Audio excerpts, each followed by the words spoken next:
Today's review is a joystick and throttle combo from our friends at Thrustmaster. The Special Edition Ace Combat 7 Skies Unknown T.Flight HOTAS 4. Here's the box. From the front we see the Thrustmaster name and the Ace Combat 7 Skies Unknown branding. We see the innovative spelling of T-Flight with the exclamation point for the letter I. We see the throttle is full-sized and detachable. We also see that it has a dual rudder system with some nifty action arrows that indicate that the joystick is twistable and that something on the throttle can be pushed. And we see an interesting graphic of the joystick moving in all directions. Now, as we look at the bottom right of the box, we see this rectangle that says this joystick and throttle combo is for PlayStation 4. Which is true, but somewhat incomplete, because if we flip the box around to read the side panel, we find this rather inconspicuous info box in the lower right that says it is indeed PC compatible with Windows 10, 8, 7, and Vista. While we're on this side panel, we see a bit more information about the T-Flight in about 10 other languages. So let me read the English one. Realistic joystick with these points ergonomically designed to adapt to all types of flights, aerial combat, space adventure, civil flight, etc. Adjustable stick resistance with large handrest, full-size detachable throttle, dual rudder system by rotating handle with integrated locking system or by progressive tilting lever, weighted base for enhanced stability, comprehensive flight gear, 5-axis plus 12 action buttons plus 1 rapid fire trigger plus 1 multi-directional hat switch, navigation/panoramic view, built-in official buttons for PlayStation 4 system, PS, share, and options, access social functions, switch between the game and the system, navigate through the system's menus, etc. Recognized and compatible games as a real joystick for optimum flight precision. List of compatible PS4 games available at http://support.thrustmaster.com. Box contents: joystick, throttle, Allen key, user manual, including consumer warranty information. And in a very tiny mouse text, it says T-Flight HOTAS 4 Ace Combat 7 Skies Unknown Edition is a flight stick officially licensed by Bandai Namco Entertainment Inc., Ace Combat 7, and Bandai Namco Entertainment Inc. game not included. Kind of an important point. And here's what comes inside the box. You get a white cube of styrofoam that splits in half. You get a slip of paper with a warning about installing drivers. More on that in a moment. And hey, you get this rather lovely joystick and throttle combo with the Ace Combat 7 Skies Unknown logo on the stick and the Thrustmaster logo on the throttle. With the two units apart, you would be ready for gaming on your PC, but if you want to use it for console gaming, you may want to attach the stick and throttle together. If we turn the throttle over to look at its base, we can see that the hardwired cord that attaches the throttle to the joystick can be wound up under the throttle's base. Once we have it all wound up, we can press the remaining cable into a groove so the unit will sit flat on a desk or table. Now that the cable is secured, we need to flip over the joystick where we find an Allen wrench that comes with the T-Flight. We'll use this wrench to secure two hex head screws that will join the joystick and throttle together as a single unit. Just push the two units together, then use the Allen wrench to tighten the hex head screws. And you're done. Oh, and that's the tension adjustment knob for the joystick. Now, before we continue, let's just clear up a bit of confusion on what the term HOTAS means.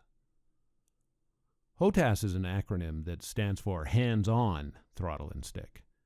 This may strike some of you as silly because aren't all joysticks and throttles hands-on?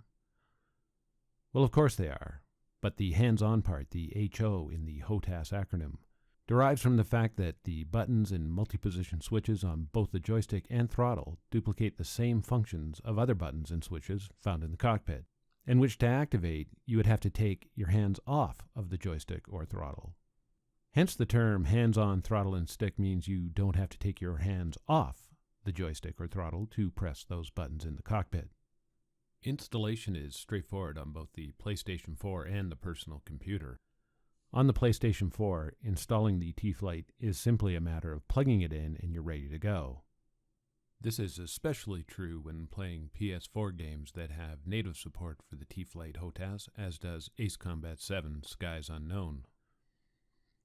If you plan to use the T-Flight rudder pedals, which I am not reviewing in this article, then you'll have to do a little setup which is explained in a PDF you can download from the Thrustmaster support website. See the description for the URL. On the personal computer, installation requires a few more steps. First, if you read the manual, you are advised not to plug in the stick until you've first installed the latest PC driver software, which you can download from the Thrustmaster support website. Check the description below for that URL. Once you have the driver installed, type Game Controllers in the Windows Program Search, which will bring up the Game Controllers dialog. Click T.Flight in the list, which brings up the T.Flight Properties dialog. We see there are two axis options, a 4-6 and a 5-8. You can swap between these two axis modes here in the control panel by clicking on the radio buttons, or you can swap between them on the fly by clicking the PS button on the throttle. On the PC, the 4-6 axis option combines both the rocker axis and the twist axis into one. That means you can use either the rocker button or the joystick's twist feature to control the same axis, be it rudders or whatever, but bear in mind that if you simultaneously turn the twist stick and the rocker in opposite directions, you will get some interesting, perhaps canceling control inputs. To avoid conflicts, you can disable or lock the joystick's twist feature. You can do this by turning a small flathead screw located just below the joystick's palm rest 90 degrees to the right. You'll need a 1/8 inch screwdriver to do that, which is not included with the HOTAS. Personally, I prefer the 5/8 axis setting on the PC, as it not only allows me to use the rocker on the throttle for my rudders in both Ace Combat and other sims like DCS, but it also frees up the joystick's twist axis for my zoom view. You, of course, could come up with your own uses for these two axes.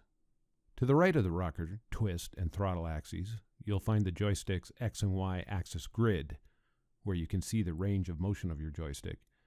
And to the right of that, the point of view hat switch test. These are standard displays, so I won't discuss those in any detail. Below the axis joystick group, there's the axis pedals group for the optional rudders. But since I'm not using the optional rudder pedals in this review, we'll skip that as well. Finally, there is the buttons group at the bottom of the control panel where you can, if needs be, test to see that all the buttons and switches are working on your HOTAS. Click away and watch the numbers light up. The overall fit and finish of the T-Flight is very good. The plastic is of a high quality and the base plates are attached with screws rather than glue, which will make the modders happy. The buttons feel solid enough, that is, they don't jiggle about in their recesses. But their action is somewhat shallow, if that makes any sense. Let's just say they aren't mil-spec by any means, but they aren't low quality either. The joystick has a solid feel, no jiggles or looseness. If you flip the joystick over, you'll find a tension adjustment knob, but I gotta say I can't really tell much difference between the low and high tension settings. What I really like about this joystick is the grip molding, which is extremely comfortable and will prove a blessing during those marathon gaming sessions. One other thing about the joystick that I noticed. As you move the joystick from the neutral centered position out to its extremes, left, right, up, down, etc., there is a moment of increased resistance just before you reach full deflection. It's not something I consider a flaw, and it certainly didn't affect my ability to pilot airplanes or helicopters, but it is noticeable if you're a hyper-observant joystick reviewer.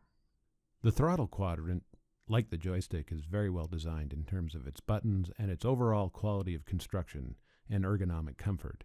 However, I have to address the issue of the, shall I say, friction profile along its thrust axis. First, there's very little friction along its thrust axis. So little, in fact, that if you take your hand off the throttle, then bump it while doing other things, it may actually move on its own, but you'd have to jar it fairly significantly, so not a huge deal. Second, right at the throttle center position in the axis arc, there is a friction detent, which grabs the throttle. This may be a feature valued by space sim players who use their throttle to move forward and backward, but in a flight sim, it's an unwelcome distraction, at least at first. Thankfully, we humans are infinitely adaptable, and I found I was able to ignore the center detent after just a few minutes of flying. If it really bothers you, I've included several links in the description below with instructions by hardware modders on how to completely remove or just reposition that detent to a location that would make more sense, say as an engine idle detent. First, let's look at physically setting up your T-Flight for use with your games. The T-Flight can be used as a single unit with both the joystick and throttle attached, which is perfect for console gamers who sit either on their couch or the floor while playing. For PC gamers, you can detach the joystick and throttle and place them around your keyboard, and here's where we find an odd shortcoming of the T-Flight. The hardwired cord between the joystick and throttle is barely long enough to wrap around the top of a standard keyboard. Certainly you could mod this with a pair of wire cutters and some extra cable, but it begs the question, why is it so short? The only explanation I can think of is that given the gauge of wire used, the length of wire provided is the maximum that will wind up under the throttle's base without protruding. Any more wire and the throttle would not sit flat on a desk or table. As for actual flying, I tested the T-Flight with both Ace Combat 7 and DCS World. In both Ace Combat and DCS, joystick and throttle inputs were extremely precise and smooth. I have no idea what type of input sensors are inside of the T-Flight, and this is just my subjective observation. The T-Flight performed as well as my ultra-high-end HOTAS system. Since the T-Flight can hold its own in terms of input precision with the best HOTASs on the market, this makes it, again, in my opinion, very well suited for both civilian flight and military combat sims. One note, however, even though the T-Flight box states that it has a weighted base for enhanced stability, if you plan to use the T-Flight on your desk with the joystick and throttle on either side of your keyboard, and you plan to do a lot of yanking and banking, you may want to use double-sided tape or Velcro to keep the joystick firmly in place. In my tests, I tended to tip the joystick off its base during aggressive air combat maneuvering. Is it a buy? Well, that depends on both your budget and the nature of the sims you play. Not only do you get a well-made and easy-to-use HOTAS setup, but you get the flexibility to use it on both the PS4 and a PC. That alone is a significant cost-saving feature for a joystick and throttle combo of such good quality. If you're not constrained by a fixed budget and your goal is to get into games and simulations that contain high-fidelity, real-world, advanced fighter jets with their exquisitely reproduced cockpits where every button and knob is clickable, and you want to put as many of those button and knob functions on your HOTAS, then you may want to opt for a higher price HOTAS setup from Thrustmaster or any of a number of other manufacturers. That's not to say that you can't use the T-Flight with the most sophisticated combat simulations and games. You absolutely can, and it will work extremely well, but you may find yourself yearning for more buttons and switches on both the joystick and throttle to allow you to keep your eyes on the enemy instead of looking at your cockpit. It's a qualified recommended buy if your goal is to use the T-Flight exclusively with PC games and simulations, but only if the vehicles you plan to spend the most time in don't require numerous extra features for avionics, radar, countermeasures, autopilot, and radios. For example, the T-Flight HOTAS would be perfect if you are into World War I, World War II, and even some of the vehicles in Korean War era games and simulations. Finally, the T-Flight HOTAS 4 by Thrustmaster is an unqualified yes to buy if your goal is to fly Ace Combat 7 Skies Unknown on a PlayStation 4 or your personal computer, and you want a ready-to-use, minimal setup, plug-and-play option to do so. In fact, run, don't walk, to get the T-Flight if that's your objective. Thank you for watching. That is all.